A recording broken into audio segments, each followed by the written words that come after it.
খারাপ সময়টা হয়তো অতীত হয়ে যায়, কিন্তু মানুষের খারাপ ব্যবহারটা কখনো অতীত হয়ে যায় না। শুধু নিজে থেকে কথা বলা বন্ধ করে দেখো, দেখবে অনেক আপনজন পর হয়ে যাবে। আসলে কেউ আপন হয় না।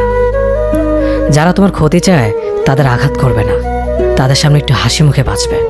দেখবে তুমি আঘাত করলে যা কষ্ট পেত, ওরা তার থেকেও বেশি কষ্ট পাবে।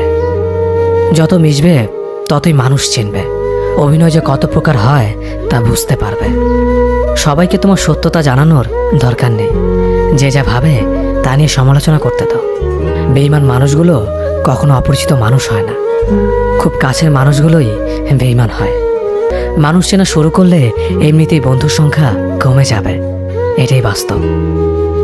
3টি কথা মনে রাখবেন: যে তোমাকে সাহায্য করে তাকে কখনো ভুলে যেও না, যে তোমাকে ভালোবাসে তাকে কখনো ঘৃণা করো না, যে তোমাকে বিশ্বাস করে তাকে কখনো ঠকিও না।